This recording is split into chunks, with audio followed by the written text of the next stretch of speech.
A 28-year-old maxes out 5 credit cards to make payroll for a company with 0 paying customers. A woman turns down the return offer from the firm that trained her to sell candles out of her garage instead. A man reads the eviction notice taped to his warehouse door and starts sketching the next version of the product anyway. Nobody warns you that starting a business isn't really a decision. It's a slow-motion bet against your own certainty, made over and over, long after any sane person would have folded.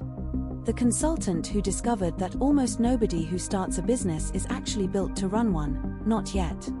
The engineer who realized a startup isn't a small company, it's a machine for finding out whether an idea was ever real.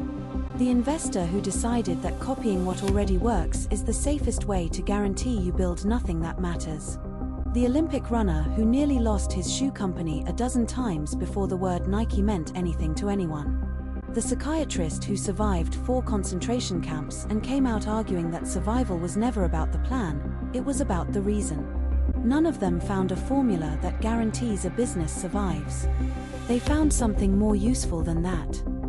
These 10 books are what they found. And the number 1 pick isn't a business book at all. I ranked these by how much they actually change the way you think and act the moment you decide to build something of your own, not by how many copies they sold. And for each one, I'm going to break down the actual ideas inside. Not just the title and a one-line summary. Number 10. The E-Myth Revisited by Michael Gerber. Gerber's core argument, built from decades consulting with failing small businesses, is that most people who start a company aren't entrepreneurs at all, they're technicians having what he calls an entrepreneurial seizure. The moment a baker, a mechanic, or a coder assumes that being great at the work automatically means they'll be great at running a business built around that work. His key concept is the 3 personalities living inside every business owner. The technician, who wants to do the work. The manager, who wants to build systems and order around the work. And the entrepreneur, who wants to turn the work into something bigger than themselves. And Gerber argues most small businesses collapse because the technician seizes control of all 3 roles and burns out doing tasks a system should be doing instead. A concrete example he gives. A woman who bakes extraordinary pies opens a pie shop, and within a year she's not baking at all, she's doing payroll, chasing suppliers, and firing employees at midnight, exhausted by a business that was supposed to be built around the one thing she loved. And Gerber's fix isn't to work harder, it's to build the business as a franchise prototype, documenting every process so precisely that a stranger could run any part of it exactly the way she would. Link to grab this one is in the description, timestamped below. Number 9. The Lean Startup by Ries. Ries's core argument, drawn from his own early failures building software companies, is that a startup isn't a smaller version of a big company, it's a temporary structure whose entire job is to search for a repeatable, scalable business model that doesn't exist yet. His key concept is the build, measure, learn loop. Build a minimum viable product, the smallest thing you can put in front of real customers. Measure what they actually do with it, not what they say they'll do. And learn from that data whether to persevere or pivot. And Ries insists most founders waste years building a polished product for a business model nobody has validated, when the entire point is to get real data as fast and as cheaply as possible. A concrete example he gives. His own company IMVU launches a buggy, embarrassing, feature-poor product instead of waiting to perfect it, and the flood of real usage data it generates reveals customers want something almost entirely different from what the founders originally planned to build. And Ries uses it to argue that the humiliating early version taught them more in weeks than a beautiful, untested product would have taught them in years. What makes this book different from the E-Myth Revisited is that Gerber is teaching you how to systemize a business model you already know works, while Ries is teaching you what to do before you even know if a viable business model exists in the first place. Link is in the description. Number 8. 0 to 1 by Peter Thiel. Thiel's core argument, drawn from co-founding PayPal and investing early in Facebook, is that real progress doesn't come from competing better, it comes from creating something so new there was nothing to compete with in the first place. Going from 0 to 1, instead of copying something that already works and calling it innovation. His key concept is the contrarian question. What important truth do very few people agree with you on? Paired with his argument that competition destroys value while monopoly, built through a genuinely unique product, is what actually lets a company set its own prices and reinvest in the future instead of bleeding out in a price war. A concrete example he gives. PayPal doesn't try to become the payment system for the entire internet on day one. It targets a tiny, specific niche, eBay's most active power sellers, who desperately needed a faster way to get paid.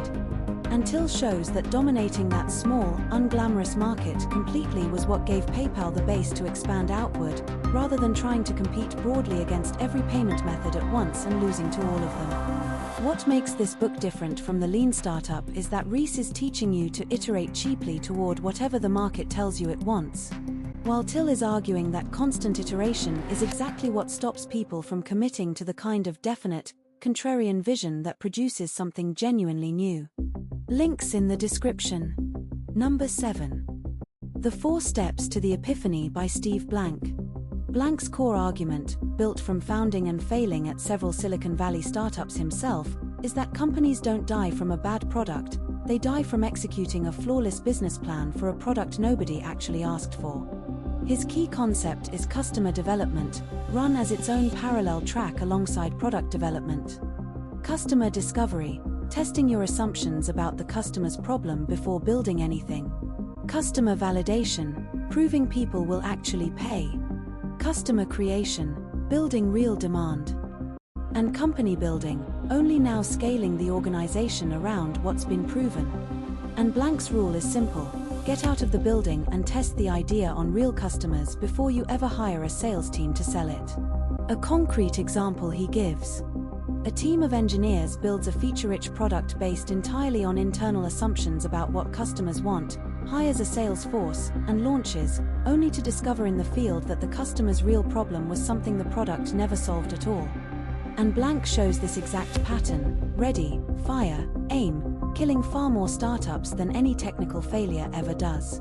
What makes this book different from 0 to 1 is that Till is arguing for conviction in pursuing an idea few people believe in yet, while Blank insists that conviction still has to survive contact with real customers through disciplined testing, and that the entire lean startup movement was actually built directly on top of the customer development process Blank laid out first.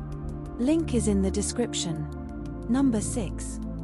Delivering Happiness by Tony C. C's core argument, drawn from building Zappos into a billion-dollar company, is that culture isn't a perk you add once the business works, it's the actual product, the thing customers and employees are both really buying into. His key concept is treating core values as hiring and firing criteria, not wall posters. Zappos famously operates on 10 specific core values, things like deliver wow through service and create fun and a little weirdness. And C argues that a company's culture, left undefined, will define itself anyway, usually badly, so it has to be built as deliberately as the product itself. A concrete example he gives. A Zappos customer service rep stays on a single phone call for over 10 hours, with no script and no sales pitch, just genuinely helping the customer. And new hires who complete training are offered $2,000 in cash to quit on the spot if they want to, a filter that costs the company money short-term but keeps out anyone who isn't actually committed to the culture long-term.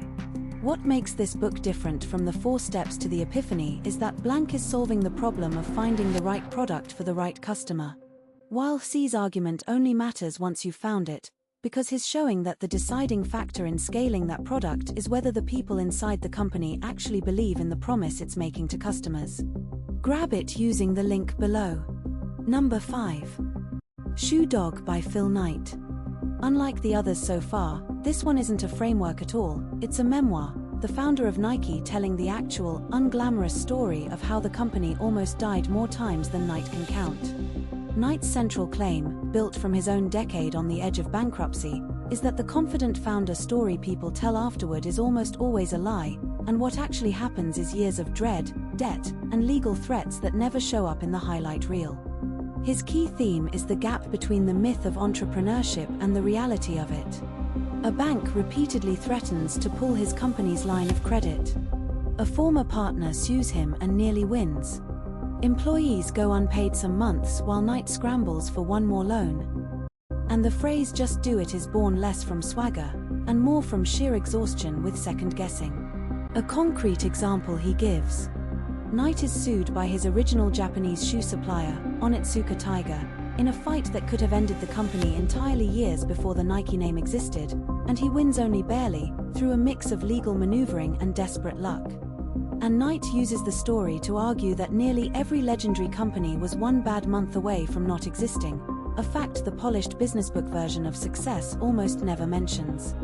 What makes this book different from Delivering Happiness is that he hands you a playbook you can actually apply.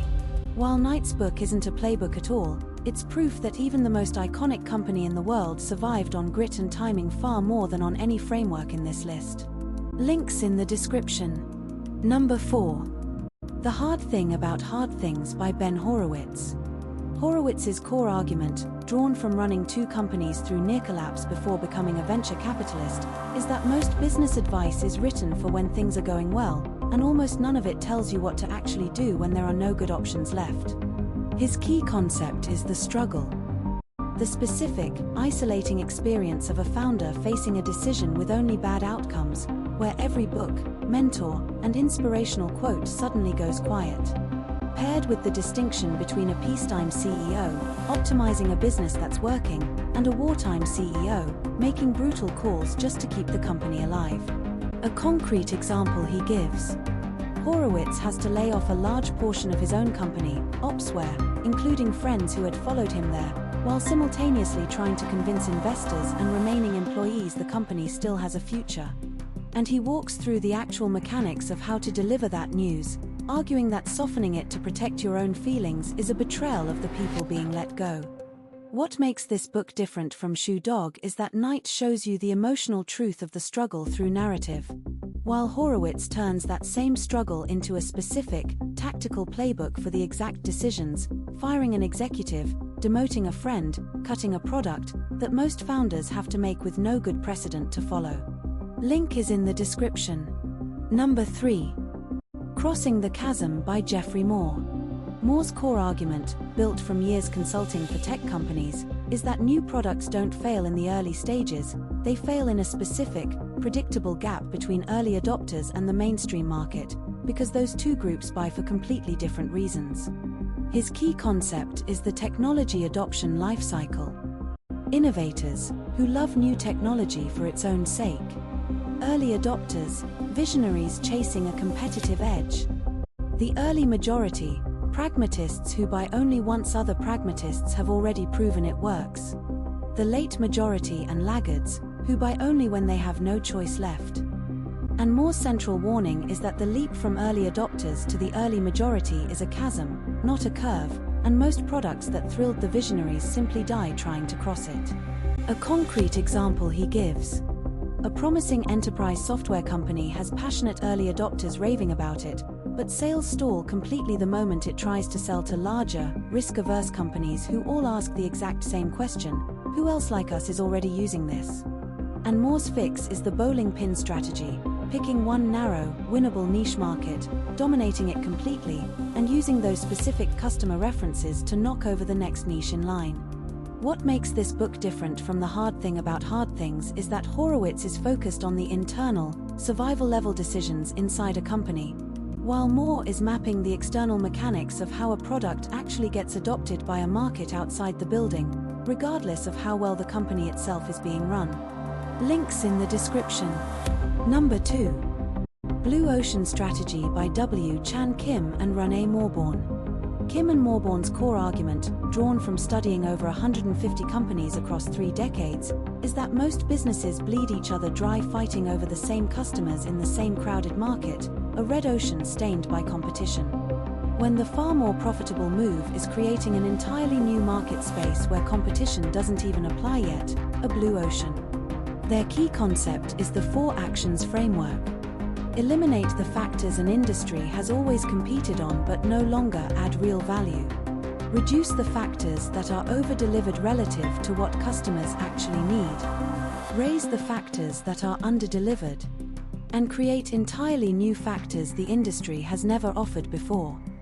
And the authors call the result value innovation, pursuing differentiation and low cost at the same time, instead of picking one like conventional strategy assumes you must. A concrete example they give. Cirque du Soleil eliminates the expensive animal acts and star performers that drive up traditional circus costs, reduces the number of show rings down to one, and adds sophisticated theatrical storytelling and artistic design borrowed straight from theatre. Creating a completely new category that isn't really competing with Ringling Brothers or with Broadway, it's something neither audience had a name for yet, and both were willing to pay premium prices to see. What makes this book different from Crossing the Chasm is that Moore is teaching you how to get an already differentiated product across a specific market gap, while Kim and Morborn are teaching you how to design the product so differently from the start that there's no existing chasm or competitor to cross into at all. Link is in the description. And number 1. Man's Search for Meaning by Viktor Frankl. Unlike every other book on this list, this one isn't a business book at all. It's the account of a psychiatrist who survived 4 different Nazi concentration camps, written in the years right after his release. Frankl's central claim is that in the most extreme conditions imaginable, physical strength wasn't what determined who survived psychologically, it was whether a person could still find some reason, some meaning, to keep going. His key concept is he who has a why to live for can bear almost any how. Built into what he called logotherapy, the idea that when you can't control your circumstances, you retain one freedom no one can take from you. The freedom to choose your own attitude toward whatever is happening to you. A concrete image he returns to. Prisoners who held on to some specific future purpose, finishing an unwritten manuscript, reuniting with a particular person, tended to outlast those who lost their sense of why entirely, even when their physical conditions were identical. And Frankl uses it to argue that meaning isn't something you find once things get easier, it's the exact thing that determines whether you make it to easier at all.